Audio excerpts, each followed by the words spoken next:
vừa cho bé một sai bé cho cái tim mông ilu khử mùa rau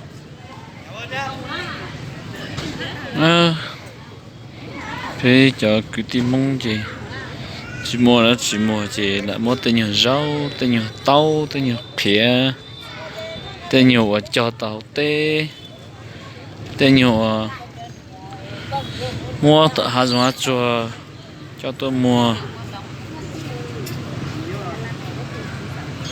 cho nhỉ nữa bây giờ cái tim mông nó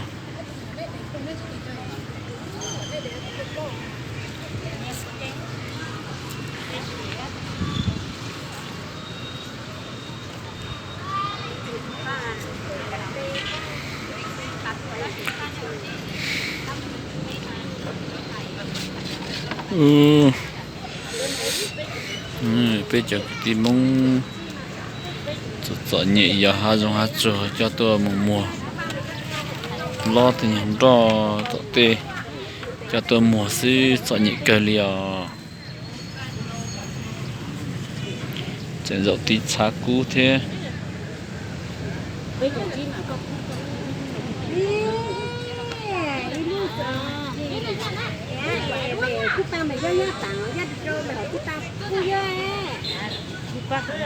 sao yêu thật thì lúc này mong chơi lùng bảo tớ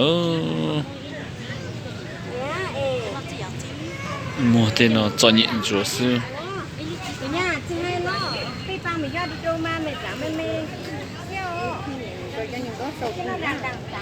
cho nên giờ cho này nhờ chua là yêu đã chưa chua là ồ lên bây giờ ê con nhau thì tôi muốn nó là tôi nhỏ rồi cho chơi dùng món là chưa dùng món tê tê này tê tôi chỉ muốn dùng tê ở nhiều hơn đã đan chế nè tàu tê nè ồ lên đây là ồ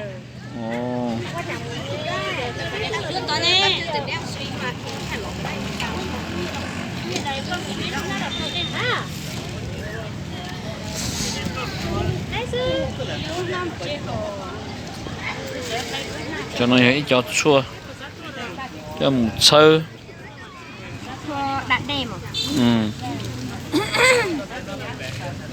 chua đã đi cho tiếng nành ủa chỉ mua giò thì mua mo lại nó đã tạm ăn chỉ mỗi chỉ là một lấy à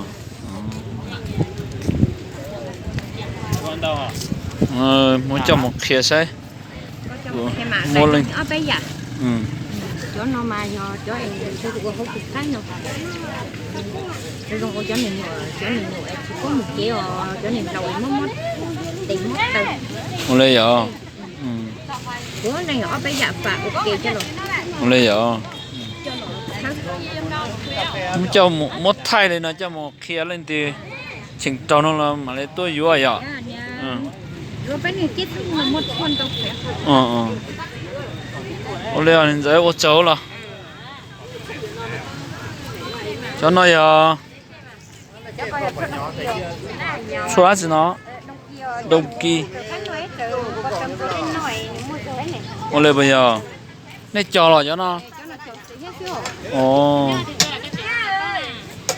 bao cũng nhân đấy tôi thế hả sao yêu cái đó mà chỉ bao dùng nè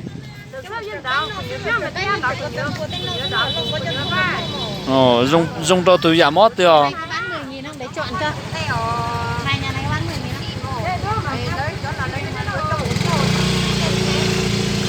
bây giờ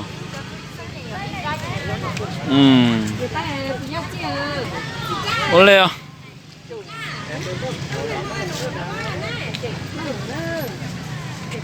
nhất chi cho mình nè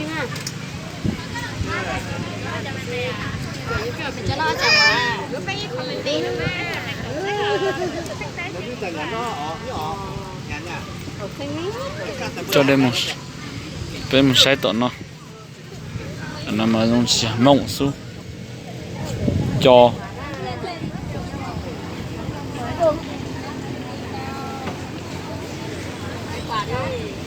Ừ. Để cho một cân lê đi. Lên một cái mới nhỏ.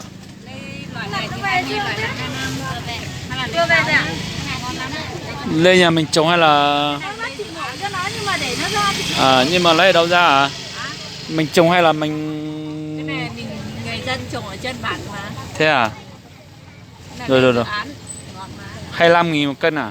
Loại to này thì 25, cái này 20. Vâng vâng vâng. Rồi, tí nữa. Còn có mấy con thôi mà. Mợ này mợ nhà mình trồng à? Ngon không? Ngon chứ, thử đi. Rồi rồi tí nữa thử.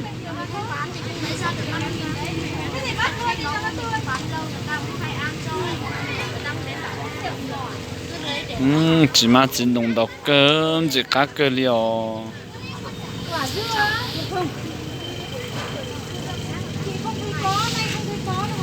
Nào rồi mới bán 15 à? Đầu á. Để đúng vậy nào.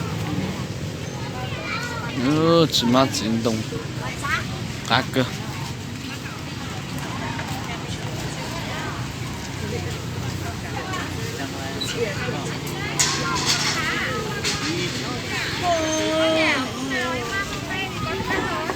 Ăn gì chị? Ăn cái gì cho nhau? Làm con cải thảo đây đi.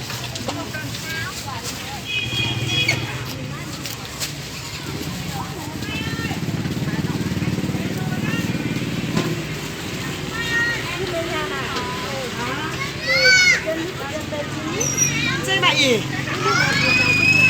啊，伊买六走来多面，那个那是那这，对啊，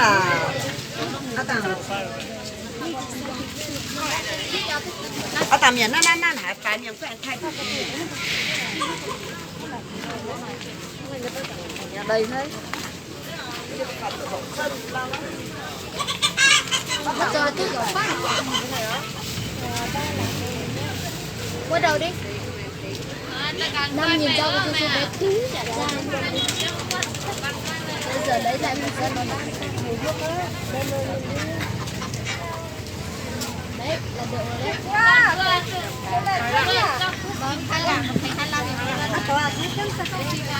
đấy, cân đây mà cứ đặt đơn tôi nhìn chào. Vâng, tí nữa. Chưa có thời gian lấy này. Giờ chỉ là chuyện gì cá cỡ.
Ô, này ngành xe. Ôi, bây giờ cái tim mong nó cho nhị cái. Họ bắt xe này, họ tôi muốn gì sửa thế. Để nói ở nhớ trò luôn. Rồng trắng hù. Sừng lại trâu. Tới chỉ nhá là.